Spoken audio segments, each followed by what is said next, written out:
Well, next week, the Liberal government is going to lift the hood on the country's finances with its fall economic statement. The last projected deficit was $40 billion, and Finance Minister Chrystia Freeland pledged to keep it below that for the last fiscal year, describing it as one of 3 fiscal anchors. Today, though, she only committed to meeting one of those so-called anchors, and it wasn't the deficit.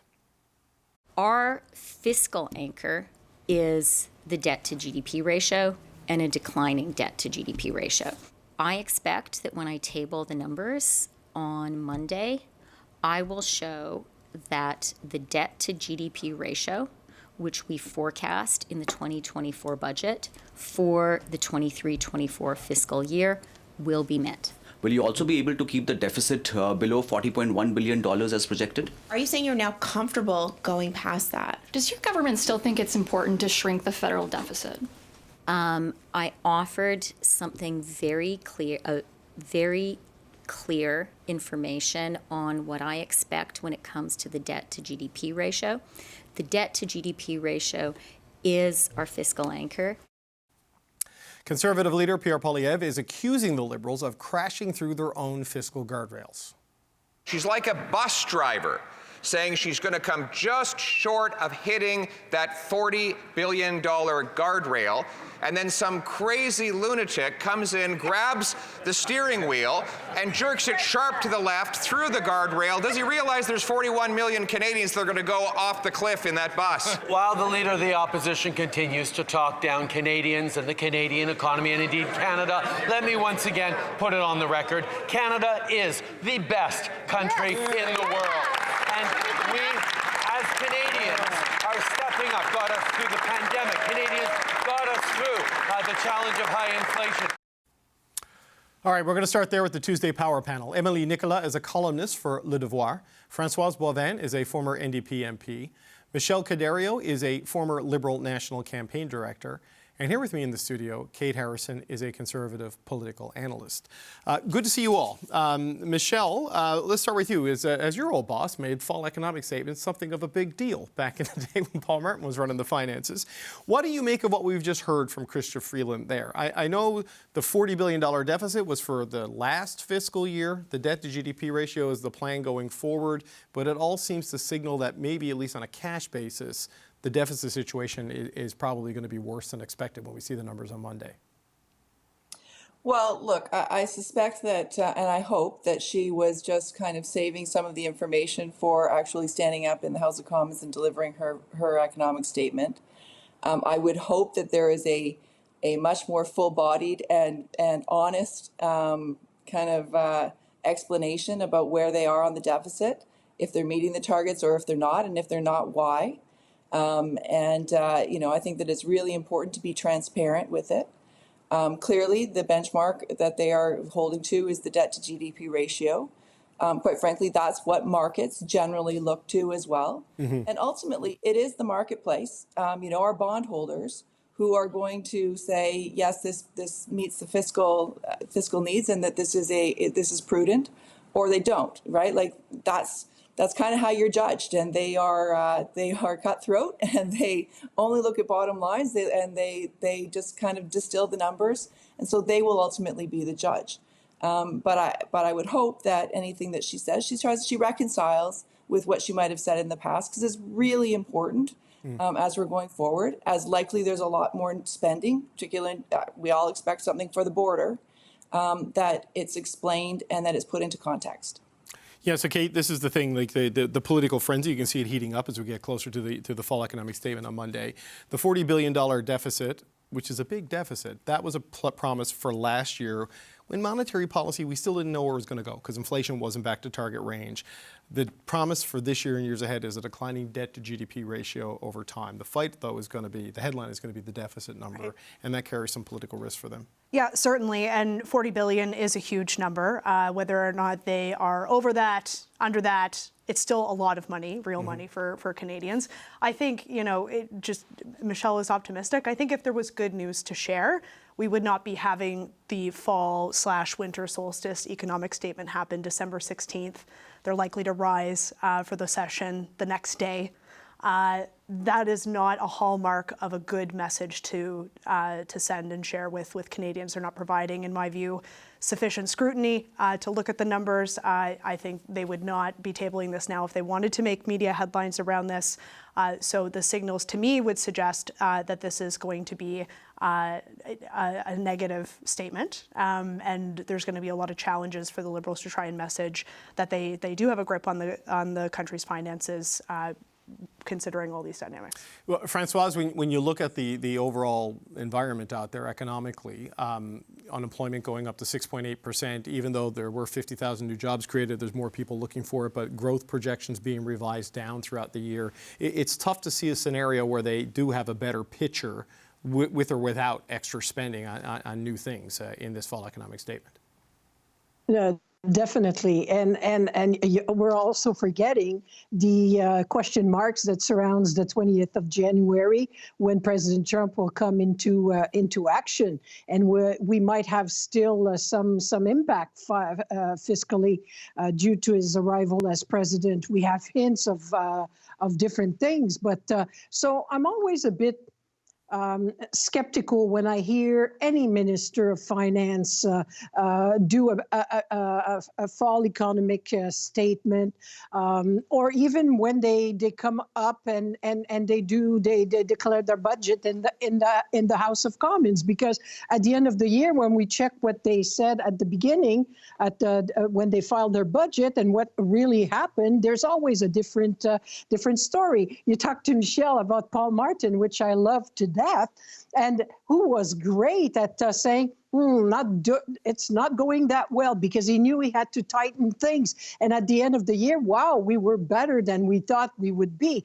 So it's a lot of spin. I take this all with a grain of salt. I'm trying to understand what was the point of holding so long, other than trying to drill a point that the Conservatives were blocking things to happen in the House of Commons. We got that point. Now get on with the show of the mise à jour économique and see where we go from there. But don't forget, guys, there's a by-election that night, and the next day, I don't exactly know what will be the preferred topic of everybody. Yeah, well, I mean, some people have floated the idea that it's a distraction from that by-election. I don't know, because the by-election results, certainly in this part of the country, are going to be coming in so late. It's going to be a Tuesday, not a Monday thing anyway. But Emily, I wonder about this. Look, the federal government, the Liberals are blaming the Conservative obstruction in the House for it being so late. The skeptical opposition, not just the Conservatives, are saying you've got a bad story to tell. That's why you're waiting so long. What are your thoughts on this, and what Canadians are going to be looking for? Like, do people worry about the deficit the way they used to back in the day? It seems like we're entering a cycle now where the overall financial health of the country is something they're paying more attention to. So first of all, the fall economic update is on Monday. Mm-hmm. The reason why a finance minister would be communicating things now is to help them in terms of the media cycle. I don't know what's the communication strategy in terms of what was said today. How is that a good day for the Liberals? Although they were completely in charge of what they said today in terms of presenting what's going to be in the fall economic update.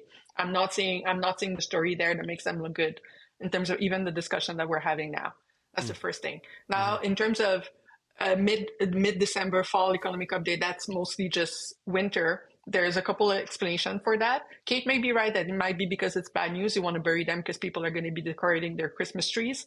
It's also might be that there's a lot in the air because of the American election. And so a lot of last-minute tweaks necessary. It might have been a little bit absurd to have a fall economic update before we were sure about who was going to be sitting in the White House. And now with this president, it's also still not clear what's actually going to be, what situation Canada is actually going to be in come January. So it brings me my third and last point, which is that in terms of people worried about the deficit, I think as long as we don't know what's going on with the tariffs and with the Canadian economy more generally, in terms of people concerns with our finances and our economy and our jobs and how well Canada is doing economically, the fall economic update is a very far down the list of priorities for Canada's economy right now. And so it's a little bit absurd in the context that we're in right now. And I know we're about to talk about Donald Trump to even be presenting this exercise as if everything was normal. Well, that's an excellent point. And Michelle, as you know, often in these documents they do upside scenarios when things are better than expected and what that means for the deficit, and downside scenarios, and they spell out what could cause a downside scenario. I don't know how you do a downside scenario for a 25% tariff. It feels like the whole thing would burst into flames when you looked at it, right? So this is the challenge she has, Michelle, in terms of presenting a credible plan forward without being able to plan for the chaos from down south. Well, no, absolutely. And, prudent budgeting means building in contingencies, which, Paul Martin very much did introduce to budgets, and Stephen Harper kind of got rid of. But, in terms of timing, let's just be clear. Why on earth would they have gone before the election happened down in the South? Before we had an idea that, certainly Mr. Trump was doing well in the polls. There was every reasonable expectation that he was actually going to win. And so isn't it better to actually put something forward, wait a few weeks and put something forward that actually might address some concerns and anticipate what he might do, given that he did this last time? So, I think it's actually strategic and prudent planning, and thankfully that they were actually being smart about that. In terms of actually looking at the numbers and the ranges, different things can happen. Interest rates, who knows? COVID happened one year, there are a whole bunch of different kinds of things that can happen. Certainly in terms of global conflicts as well, that also impacts, certainly the Canadian dollar, but also, imports, exports, and all of that. So you can't build in for absolutely every contingency when you're doing a budget, but you can do ranges. And, I would hope that they're going to continue the practice of going to some external experts and kind of talking about, in terms of their growth projections and that kind of thing, and getting some kind of a third party outside of government analysis that can kind of help them to buffer and to talk about what their ranges are, and that's how they build their budget. So, there are many ways to go and to do this. It is going to be a very topsy-turvy year. We all know that, right? It's going to be a roller coaster. And so, the government is doing the right thing and hopefully going to build in what is necessary to keep up to their fiscal plan. Well, Kate, I think the growth projections, if they continue with the practice, will be, an average of the private sector forecasts, right? So they can't be accused of sort of juicing the numbers to produce a better result. But I appreciate that the U.S. election may have changed the plans a little bit, but that was the 5th of November, right? And so you're not going to see the numbers until the 20th of December, or sorry, the 16th of December. So, you're well over a month, beyond that sort of thing, right? So, what is if this was the reason, they could have said this was the reason. Instead, they said it's about what's happening in Parliament. So this brings me back to, what can you do as a contingency in a fall economic statement to guard against what Trump is putting on the table? Yeah, and it wasn't just the election. The Trump tariff plan was telegraphed during the campaign. Obviously, his candidacy was well known well before November. Though this is a bigger tariff than even he talked about in the campaign. We should, right? I would have expected a little more anticipatory action on the part of the government that has dealt with Trump before, to, again, anticipate that this was going to be a factor and that we may have to be dealing with this. So yes, you want your statement to be relevant and topical, but I do not think that explains why there is the delay, the significant delay. I think this has much more to do with a poor economic story. Unemployment numbers also, by the way, are up. So there's a number of things here to consider in terms of the strength and health of the economy. I just, the saying goes that you don't hold good news back. And if there was good news to share, I truly believe that the government would be deploying it. No, I appreciate the planning point, but I remember when Andrew Furey was on the show, the Premier of Newfoundland and Labrador, after the First Minister's meeting, the board there goes, it's impossible to have a plan for chaos. And so there is something in that too, right? Like, what can you credibly do, to completely guard against what Donald Trump might throw at you? You could not introduce a cap on oil and gas production. But I don't know what. Yeah. Well, and they didn't. It's an emissions. It's not about production. So let's just be clear. Okay.